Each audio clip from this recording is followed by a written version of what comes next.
అలానే మిసేశ్వరరావు, హైదరాబాద్లో ప్రశాసన్ నగర్ అని ఒక ఏరియా ఉంది.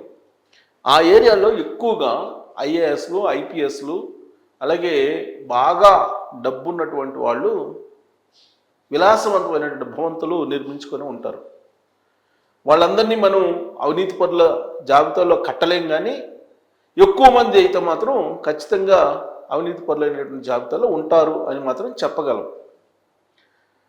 దానికి కారణం ఏంటంటే అక్కడ ఉండేటువంటి విలాసవంతమైనటువంటి భవనాలను మీరు చూస్తే కనుక అర్థమవుతుంది.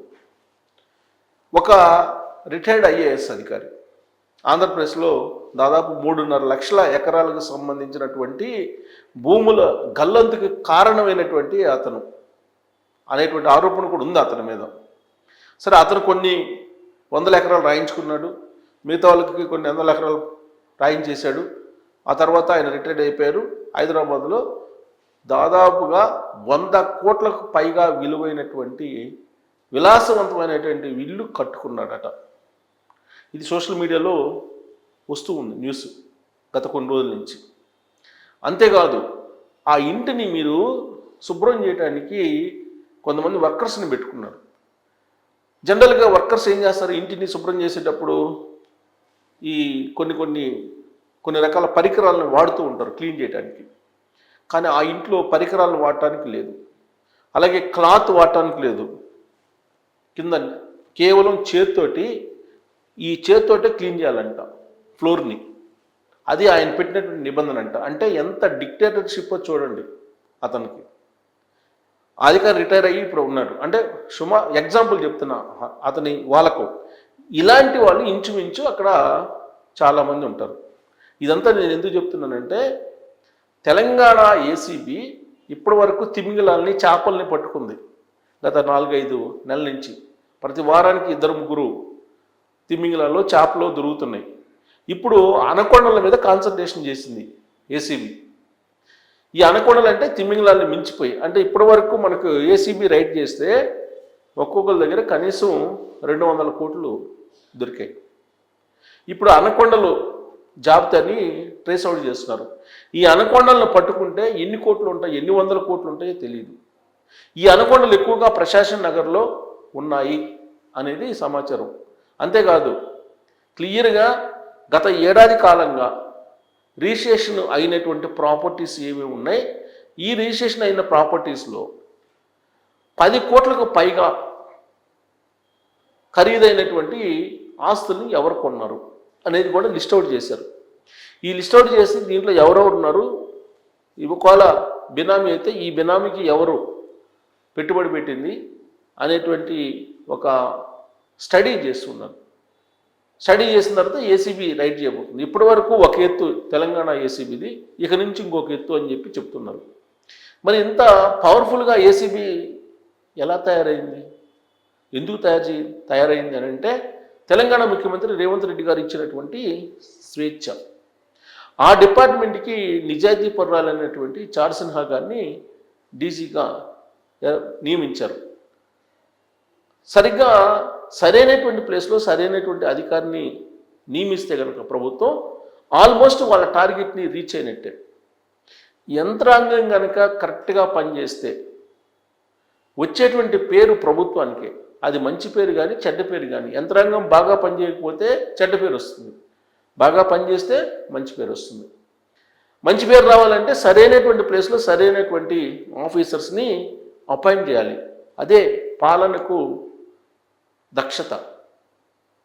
ఒక పరిపాలకుడు దక్షత కలిగినటువంటి వాడు అయితే ఖచ్చితంగా సరైనటువంటి ప్లేస్లో సరైనటువంటి ఆఫీసర్ని నియమిస్తారు. ఇప్పుడు అదే జరిగింది తెలంగాణలో. తెలంగాణ ముఖ్యమంత్రి రేవంత్ రెడ్డి గారు ఏసీబీకి అడిషనల్ డీజీగా చార్ సిన్హా గారిని నియమించారు. నియమించడంతో పాటు ఇప్పుడు అదనంగా ఆవిడకి కొన్ని బాధ్యతలు అప్పచెప్పారు. ఏంటి అని అంటే, ధరణి పోర్టల్కి సంబంధించి అవకతవకల మీద స్టడీ చేసి అసలు ఆ ధరణి పోర్టల్లో ఎవరెవరు ఎన్ని భూములు కొనుగోలు చేశారు, ఎన్ని ఆస్తులు కొనుగోలు చేశారు అనేది మొత్తం రహస్యం దాగి ఉంటుంది. ఆ మొత్తాన్ని స్టడీ చేసి 100 ఎకరాలు కొనుగోలు చేసినటువంటి వాళ్ళు, అలాగే విల్లాలు కొనుగోలు చేసినటువంటి వాళ్ళు, ఈ మొత్తం జాబితా వచ్చేస్తుంది. ఫామ్ హౌస్లు కొనుగోలు చేసినటువంటి వాళ్ళు, ఈ జాబితా వచ్చేస్తుంది. అది వచ్చిన తర్వాత ఎవరైతే బల్క్లో కొనుగోలు చేసినట్టు లేదా బల్క్లో ఆస్తులు ఉన్నట్టు తేలుతుందో అప్పుడు ఆ అనకొండలకు మించినటువంటి దొనకొండలు ఇలాంటివన్నీ బయటకు వచ్చే అవకాశం ఉంది. అందుకే దాని దిశగా అడుగులు వేస్తుంది తెలంగాణ ఏసీబీ. ఇప్పటి వరకు కొన్ని వందల కోట్ల ఆస్తులు ఉన్నటువంటి అవినీతిపరమైన అధికారులని వెంటాడింది, చెండాడింది, ఇంకా కొనసాగుతూ ఉంది.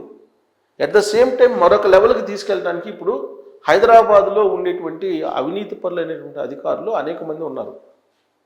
హైదరాబాద్లో పెట్టుబడులు పెట్టారు, కొంతమంది రియల్ ఎస్టేట్లో ఉన్నారు, కొంతమంది కొన్ని ఇండస్ట్రీస్లో ఉన్నారు, అవినీతి సొమ్మును తీసుకొచ్చి దాంట్లో డంప్ చేస్తున్నారు. కొంతమంది సినిమా ఇండస్ట్రీలో పెట్టుబడులు పెడుతున్నారు, కొంతమంది ఎక్కువ మంది రియల్ ఎస్టేట్లోనే పెట్టుబడులు పెడుతున్నారు.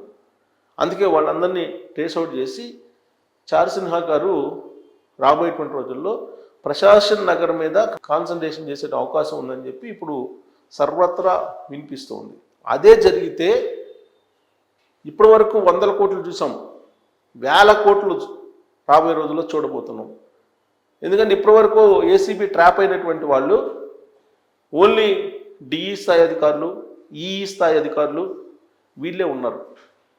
కానీ రిటైర్డ్ అయినటువంటి ఐఏఎస్లు, ఐపీఎస్లు లేదా సర్వీస్లో ఉన్నటువంటి వాళ్ళు లేరు.